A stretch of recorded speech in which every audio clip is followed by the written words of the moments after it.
with sports goodness with the baseball playoffs beginning this weekend and the AL and NLCS. Of course, Toronto taking on Cleveland, and now the Los Angeles, no longer the Brooklyn Dodgers, taking on the Chicago Cubs, although they were the Brooklyn Dodgers back when the Chicago Cubs were actually going to World Series. We'll see how that turns out the next 2 weeks. Ravens headed up to the Meadowlands on Sunday. Still a little room left on our WNST bus. You want to go see the Giants game?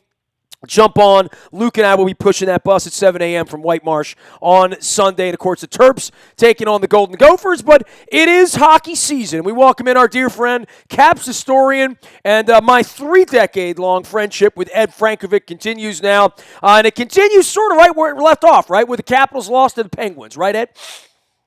Yeah, happy birthday weekend, my friend. Yes, it was you losing a shootout, and, of course, the season ended last year in overtime.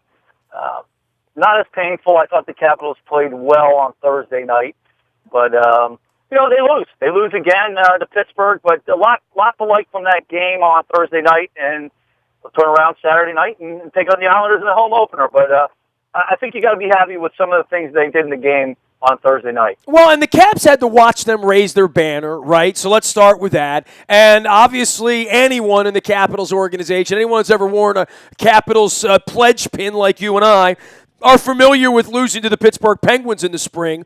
I would say this, for where they are this year and the expectations, getting their noses bloodied in the first game by losing and Ovechkin not scoring the goal that would have kept the thing going in the shootout, I'm kind of okay with it. I mean, last year we all got so high off of the start of the season. It's probably not such a bad thing that they're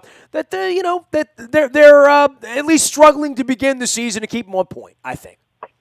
Well, you would have liked to have defeated them without Sidney Crosby, and their starting goalie, Matt Murray, wasn't in. But I tell you what, Marc-Andre Fleury turned in a heck of an effort. I mean, you look at the game, and I thought the Capitals played a really strong first period. Came out, and that was something that's been an issue. I blogged about it at WNST.net from last year. The starts of the games were terrible. The Capitals too often would let other teams dictate the game to them. And that went on for months last year, even though they won every night, right? Literally. They lost the first period a lot of nights and won the game. It was rare, absolutely. It was rare they ever led up for the first period. It was a problem in the playoffs, especially when they played Pittsburgh. Too often they would sit back and let the other team dictate the game. I thought they tried to take it to Pittsburgh in the first period on Thursday night, and sure enough, Burakovsky scores off a sweet pass from Backstrom there to give them a 1-0 lead, and they played a strong first period. The problem was the second period was a reversion to last year where they came out and they just didn't skate. And if you're playing Pittsburgh, the one thing I take away from that game on Thursday night is the Capitals, when they play Pittsburgh, they have got to keep moving their feet. They have got to keep skating. There was too much gliding.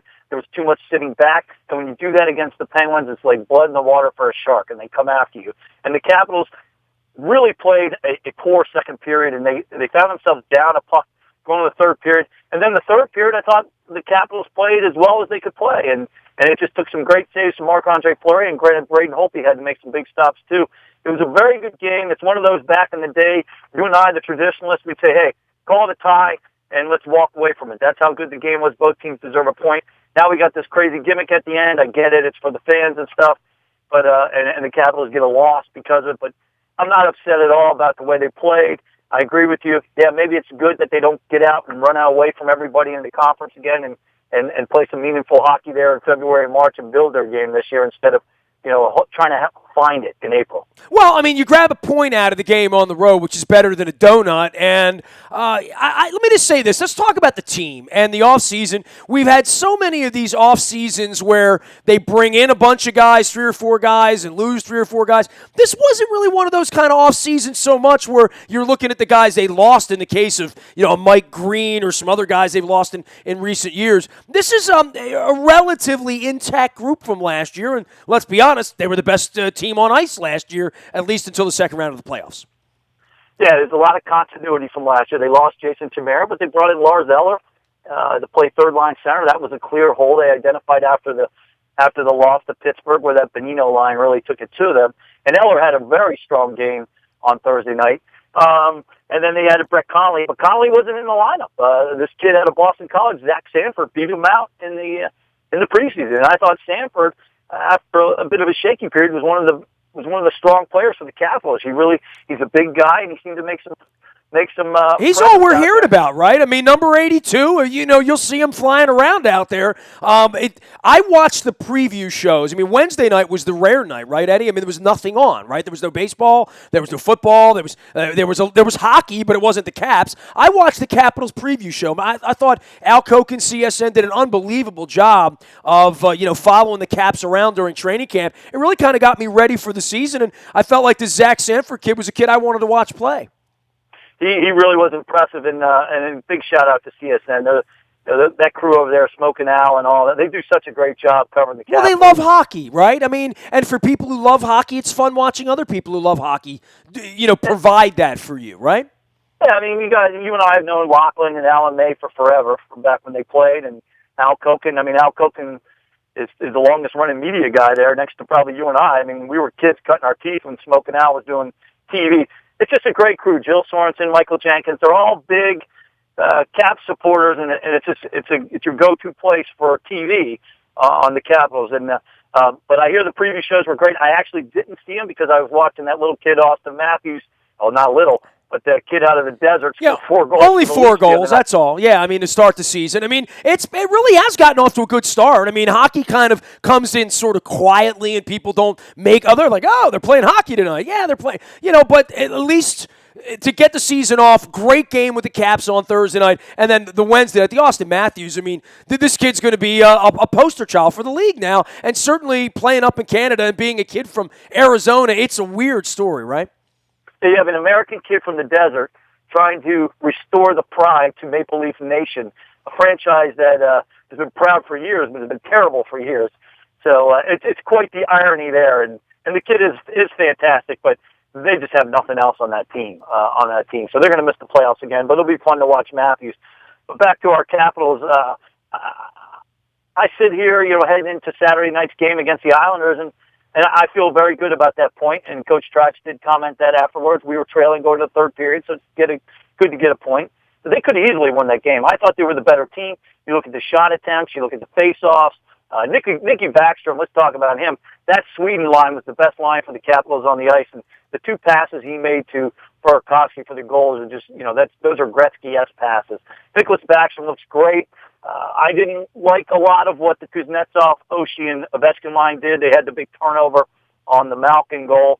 I thought they looked out of sync, and at times I was kind of wondering if Barry would put Ovi and Backstrom back together, but that Swedish line was going so well that he didn't do that. But I thought Oshie, Justin Williams, and even John Carlson, the Cavs' best defenseman, I didn't think those guys had their best games, and yet the Capitals still dominated. They lose in a shootout. So pretty happy with that, with the first game in Pittsburgh, where they're raising the cup and celebrating, and all the Yinzers are having fun.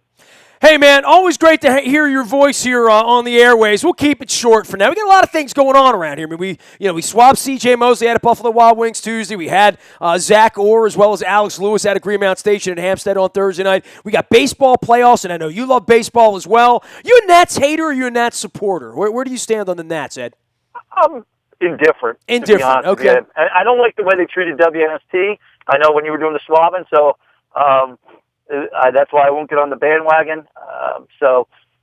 I'm not sure who I'm rooting for now. Maybe the Dodgers. I got my Dodger cap on. Yeah, I got my Dodger cap on. I like the way Dave Roberts managed the game. I like the way Kershaw came in. Had a little ice water on Thursday night. And this is going to be great. It's going to be a great week of baseball. If you love baseball, Toronto and Cleveland, Dodgers and the Cubs, easy to pick a side of one degree or another around here. Some local angles. Mark Shapiro runs the Toronto Blue Jays. Obviously out in Cleveland, there's the whole Tito Francona thing going on. And good young teams there. And Toronto with some pop in the bat. And Chicago never having won before, and you either love or hate the Cubs. So I'm going to learn to hate the Cubs this week, but I won't feel bad if Joe Madden wins. I like Joe Madden. Yeah, he's a good guy, and our guy Mike Vogel, who covers the Capitals, is a Chicago guy, and it's like you said, you either love or hate the Cubs. He's a White Sox guy, so I know he's rooting against the Cubs. Well, my name's on the facade on the South Side, so I probably should hate the Cubs by just just out of respect for my cousin. But, hey, man, it's great having you on. As always, man, we'll keep up with you. Ed Frankovic follows the Caps at Ed Frankovic on Twitter.